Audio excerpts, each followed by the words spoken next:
Hello everybody, it's Holly from Besotted Orchids. I want to come to you today and show you this beautiful, beautiful batch of blooms I have.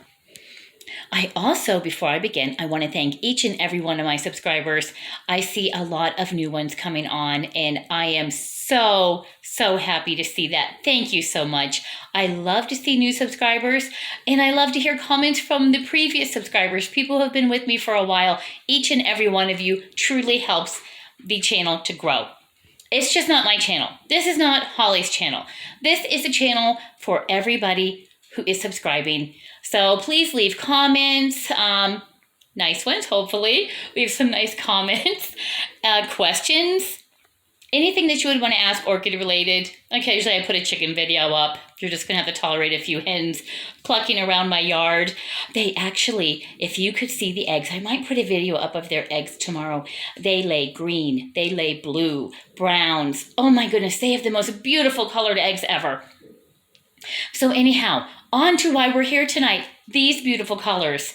I want to drop down here and I want to show you the no ID orchid, the mystery orchid that came without a tag from Groovy Plants Ranch. See if it's going to focus. Come on. This just opened up today and it is such a pretty little color. Not really an orange, maybe an amber. Maybe I'm going to say amber. But it has 2 flower spikes and this one only developed 2 blooms, which I'm hoping was just the care from the greenhouse where maybe they didn't get a really good orchid type care. And I'm hoping that my future blooms will be a little bit nicer, a little more abundant. But that's a very petite, pretty little bloom. I'm very pleased with that.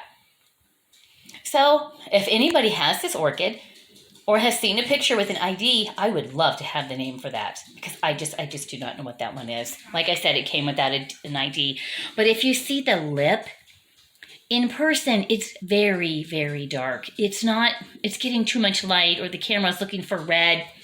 It's very, very dark. Almost like cocoa powder, like the deep Dutch cocoa powder. So, over here, I have another one. This is my antelope dendrobium that also came from Groovy Plants.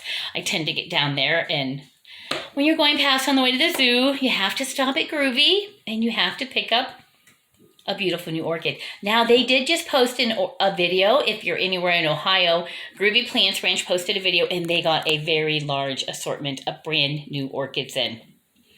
So that may be something you want to go down and take a peek at. So anyhow, this is the antelope. You can see that the petals, they give it a little twist, like an antelope horn would. Very, very pretty. And that is the dendrobium. Now, over here, actually that's cherry dance, dendrobium cherry dance. Over here, absolute favorite orchid. Oh my goodness, the spotting on this orchid is just phenomenal. Look at that. And if you look further in, you're going to see stripes like a tiger striping. Very, very pretty orchid. This came from Home Depot, several weeks ago. I put up a video about 3 of them that I purchased, and it's still going strong. Very, very pretty. And no idea, of course, because it's coming from a big box store, but nonetheless, it's absolutely beautiful, and it has earned a place in my collection. Now I want to drop down here. I'm going to show you this cascade that just goes on and on. We have a whopping 10 blooms on the Bonosa Key Lime. It's a brassocattleya. So anyhow, it gets a little higher light. I put it a little closer to the eastern window. I give it a nice loose bark mix. And it's doing very well. I mean, these blooms all came on my watch. So very, very pleased with it. And it's getting a little later in the evening. It should be putting out a scent pretty soon. It is only night scented. But look, speckles. Oh, it just looks like somebody just dropped pepper all over it. And it has a nice citrus scent. It's very, very like almost a limey lemon. Very, very pretty. Sometimes I think we decide what something smells like based on the color. So I don't know. But look at this. This is Francine Rose Glow. This is, I want to say, Oncidium type. Look at the yellow center. Oh my goodness. And this one smells, let me see. I'm going to get it in closer. I'm going to zoom over to this one while I smell this one. This one really has a nice, I can't liken it to anything. It is just a crisp, clean, very crisp, clean little scent. I really like this one.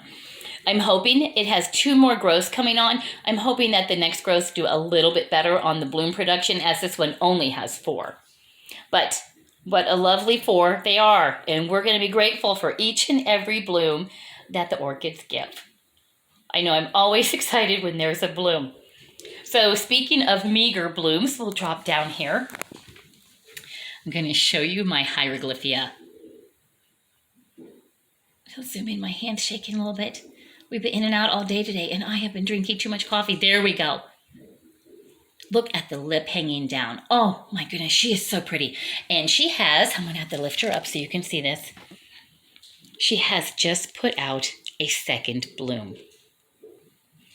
Very pretty. And there's another spike. Sadly, one of the buds did blast on it. Now, this is a summer blooming phal, so it's very unusual that it's blooming in the winter for me.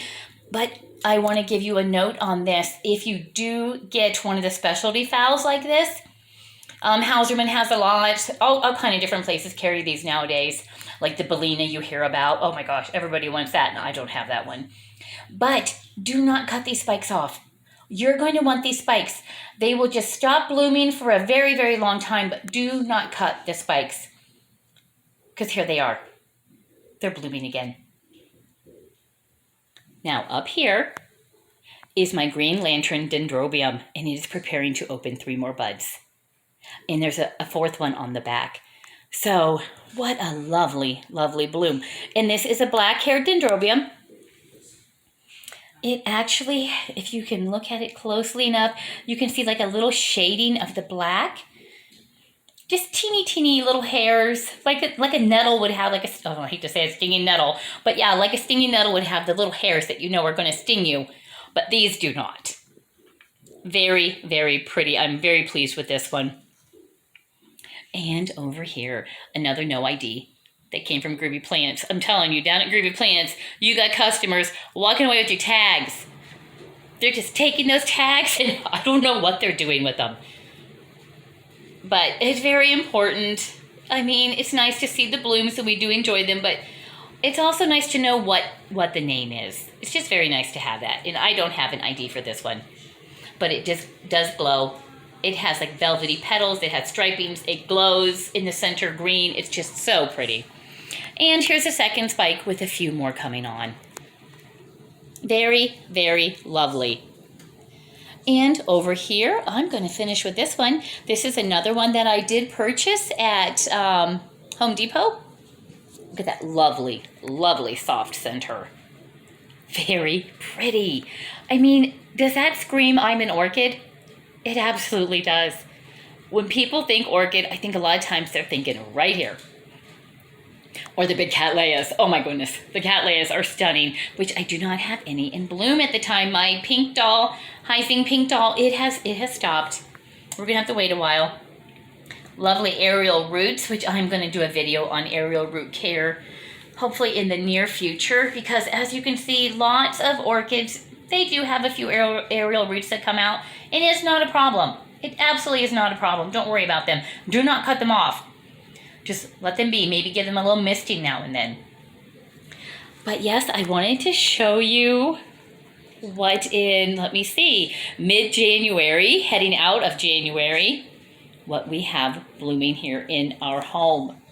And as I said, anybody new coming on to the channel, these all grow in my house.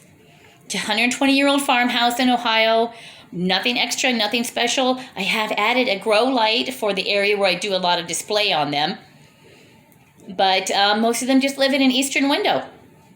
And I think they're doing as well as I could hope they are doing. I'm very, very pleased with them. So I want to thank, let me see, what should I zoom in on for you? I want to thank each and every one of you for joining me tonight.